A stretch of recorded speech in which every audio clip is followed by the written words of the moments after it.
disruptor. He has been involved in a feud with the world of mixed martial arts pretty much going on 3 years now, and it has been said that the man he is facing on Saturday night will be the final boss. He may have something else to say about that, but he has been on quite a roll. Of course, we last saw him back in February, and it did not go his way, but he continued to tell us, don't judge him by his wins, judge him by his losses. On Saturday, we get to judge him by how he responds to his first loss. He is the internationally known, respected, and perhaps at times, you know, maybe not as liked as well. He is the man that they call the problem child, the star of the new Netflix documentary that just came out a couple of days ago, and dare I say was tremendous viewing as well. He is the one and only Jake Paul. Let's say hello to Jake Paul, everyone.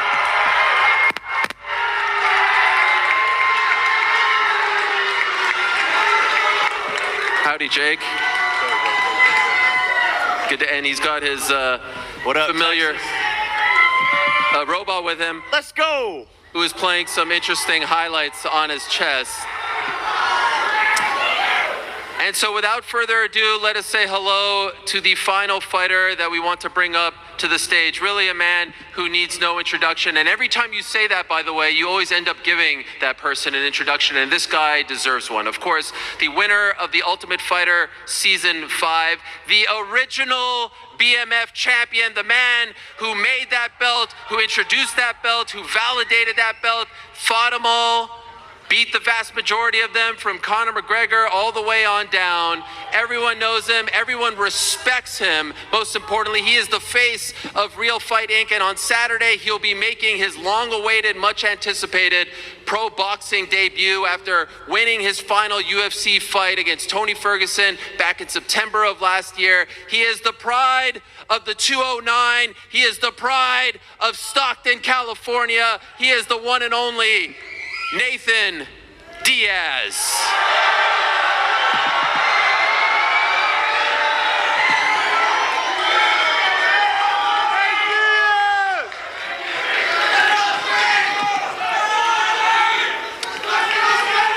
Thank you all. This is so great to be here with the four of you. Let's start with Amanda Serrano. Amanda, back in 2019, you fought Heather Hardy. You beat her to become featherweight champion. Now you're the undisputed champion. You've got so much ice over there, I could skate on it. It's unbelievable. I'm trying to be cool with the lingo. I don't know if it's working, but I'm trying my best, Amanda. Why are you fighting her again 4 years later? Heather is a great fighter. You know, she's as tough as they come. She gave me the opportunity to become undisputed. I needed her to accomplish that dream, and I don't think anyone is more worthy than Heather Hardy to receive a six-figure payday. I have a platform. I have an amazing team that's given me this opportunity, as well as Heather Hardy. So she's well deserving of it. Heather, big opportunity for you to become champion once again, this time undisputed champion. What is the difference between the Heather Hardy that we see today and the one that fought Amanda Serrano 4 years ago? Amanda called me out last time in 2019 to defend the title, and I didn't even think about it. I just said yes, and half my team was like, she's gonna kill you, she's gonna beat you, she's gonna knock you out. And I went into the fight like that, and I hated myself for it, but my mama taught me you don't always get second chances, so I'm blessed. I have a second chance, and I train hard and train different for this one. Can't wait for it. Nathan, it's great to see you again, my man. A lot of love, as expected, from the Texas crowd. Yesterday, Jake told me that he considers you a bully, that he's going to bully the bully on Saturday. Can I get your response to that statement? I think he's a bully. Why do you think he's a bully? Well, I'm not a fucking bully. He's the fucking bully. Jake, why is he a bully? He throws water bottles at innocent people, chokes them out in the streets, talks a lot of shit. And I'm gonna bully the bully. Yeah, boo yourselves. Boo yourselves. Boo yourselves. Boo yourselves. I'm gonna bully the bully. This little guy that you guys love over here, he's gonna be dead on Saturday night. I'm gonna finish his career. Yeah. Boo yourselves, peasants. Fuck off. He says he's gonna finish your career on Saturday, Nate. Bully. He says that's a bully statement, that you're going to finish his career. I'm bullying the bully, 100%. That's what I just said. Is he fucking dumb? Rhetorical question. This motherfucker can't even speak. A lot has been said. The guys up there, the DAZN crew, were talking about how good you look in the ring, that you are in the best shape of your career. Do you believe that is true? And if so, what has been the difference in this camp as opposed to your previous camps? Yeah, 100%. Best shape of my life, feeling amazing. Brought in a whole entire new team, strength and conditioning, nutritionist, head coach, all of that. And I'm feeling good, you know, and when I'm in a shape like this, when I have the proper time to prepare, you're gonna see a different version of the best version of Jake Paul you've ever seen. Nate, you are the face of Real Fight Inc. You've always been a real fighter, and even your biggest foes respect you because you are a real fighter. Is this man, in your opinion, a real fighter? If you've been injured in a car accident, don't call an attorney. Use this AI app instead. That's what I did, and it's how I got this $100,000 check in less than 30 seconds. I know it sounds crazy, but trust me, if you've been injured in a car accident... But no, you're acting like a bitch still. I have $10 million for you in MMA, and you still haven't accepted it. After I fuck you up in boxing, I'm coming to MMA, and I'm fucking you up worse. I'm gonna choke your bitch ass out. Accept the offer, pussy, but you won't. You won't accept the offer. You know the bully? You know the bully's that bouncer right there who I smacked with a beer last time he thought he was tired. I fucking smacked that bitch in the face. That's who the bully. Fuck him, fuck you, and fuck MVP. Let's go. Fuck you too. I like it. I like it. Nate's alive. Hey, we woke the beast up. We woke the beast up. Let's go, Nate. Yes, I like it. Come on, talk your shit. Talk your shit, Nate. Talk your shit. Come on. Nate, if all goes well on Saturday, do you have any interest in fighting him again in MMA? Does that interest you at all? Yeah, we'll see what happens. So it's you're not done with MMA, right? Hell no. He don't want that. He don't want that. How do you expect the fight to play out, Jake? He's gonna come in swinging, doing the dumb shit that he does. I'm gonna weather the storm and knock him the fuck out. Simple and plain. He's never been hit. He's never been hit by someone like me. He's never been hit by someone like me. I promise you that. That's why I keep on sleeping and putting these UFC champs to the canvas. Let's send it over to the media. I want to see what the media has in store for all of us. Let's see if they've got some questions for Nathan, Jake, Amanda. Let's fucking go! Let's fucking go! And I'm also curious with the Texas crowd because I was seeing a lot of love for Nathan. Now I'm seeing a lot of love for Jake. Is this Diaz country? Or is this problem child territory? Let's go, baby. Yes, sir. Feels pretty split. Feels like a 50-50 situation. All right, who's up first? I don't see...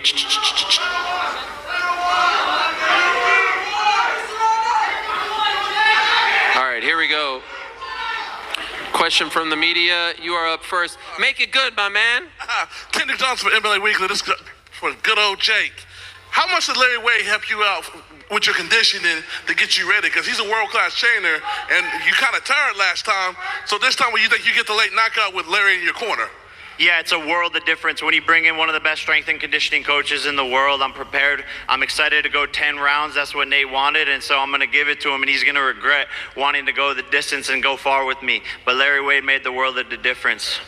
How important is it to stop him? We've seen him get choked out and all that in MMA, but he's never been knocked out. How much is it that you have to knock him out and be that guy? I promise I'm going to be the first person to make this man go to sleep. Unconscious Nate. Unconscious Nate. I promise you that. Question for both of you, and let me begin with Nate Diaz first. With all this bully talk, what happens if the two of you run into each other on a dark street and there's nobody around? In real life, no cameras, what happens then? Nate Diaz, you go first. Did you hear the question? Yeah, like right now, I'm not gonna be walking around those streets right now. It I mean down the road, brother, down the road. If you run into this man away from the cameras all alone, how does that play out in real life? I'm not looking for this guy. Same question, Jake Paul. I'm gonna bend him over and fuck him like a cowboy. The fuck? Gentlemen, Goddamn right. every great story has a hero and a villain. In this situation, who's the good guy? Who's actually the bad guy? Who's the good guy? Who's the baby face? Who's the heel? Jake's the gay guy. Yes, sir. Standing on business. I'm gonna grab your cheeks in the ring on Saturday night. Trust me. Hey, everyone, look out. I'm grabbing his cheeks. Trust. Last question, Jake. This event is not only being presented by Celsius, the essential energy drink that has taken over the entire game, but now they've also taken over combat sports, not just with UFC fighters, but also the entire PFL. And now this card is going to stream live on ESPN Plus, which is history in the making.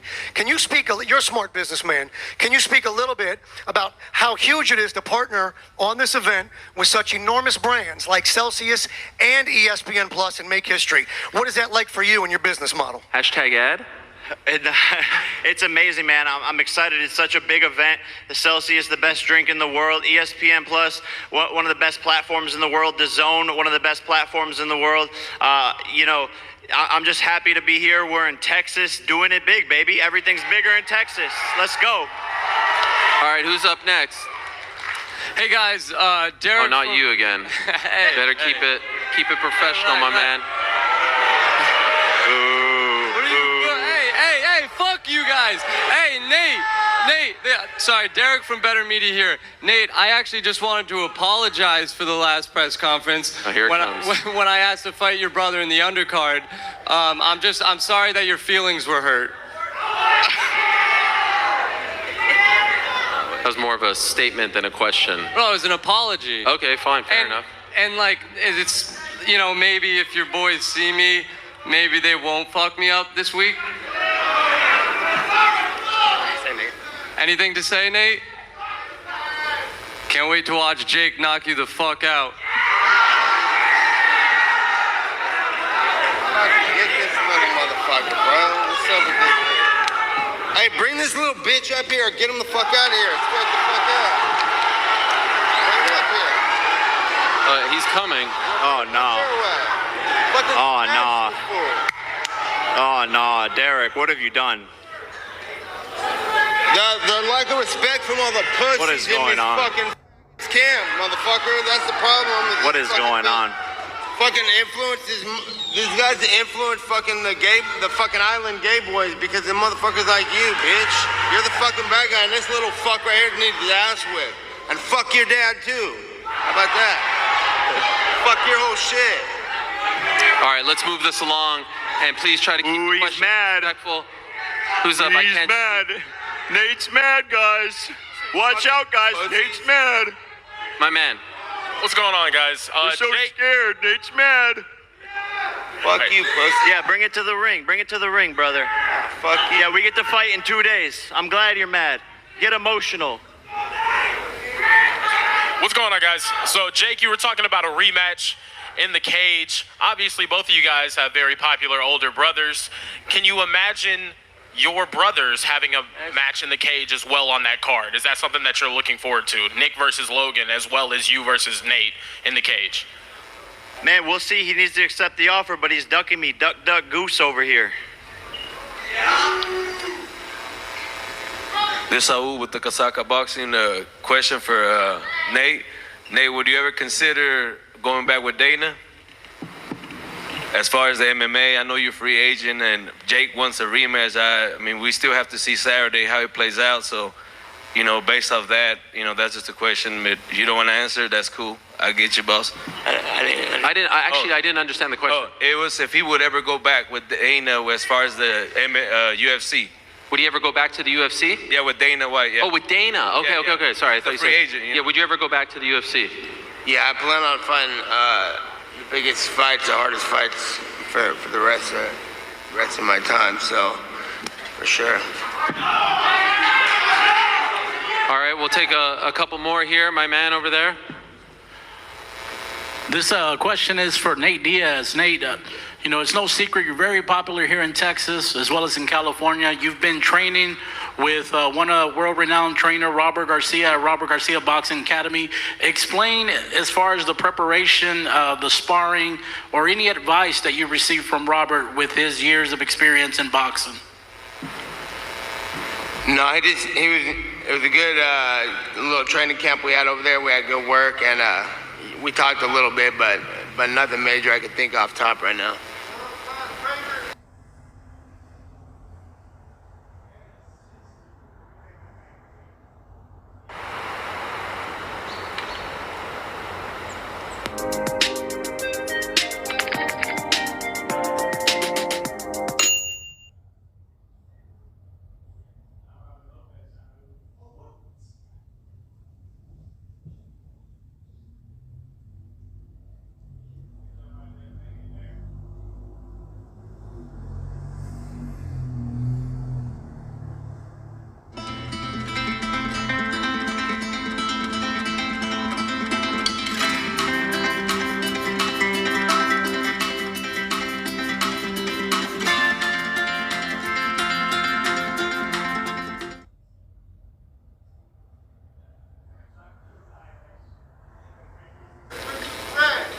Richard Perez, of course, has been by your side for the entire run of your career.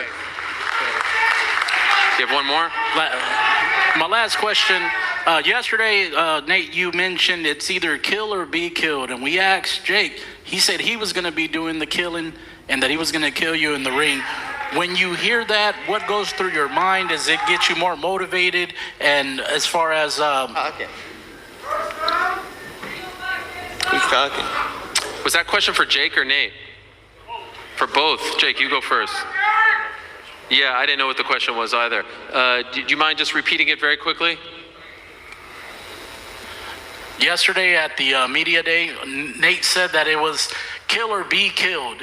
And when we asked Jake, he mentioned he was going to be doing the killing and that you weren't going to make it to the end of the fight. He was going to kill you in the ring. When you hear those, as far as the antagonizing and the, the shit talking, what goes through your mindset? It's not being antagonizing or shit talking. It's telling the fucking truth, sir. I'm killing this man. I'm killing this man. I'm telling the truth, sir.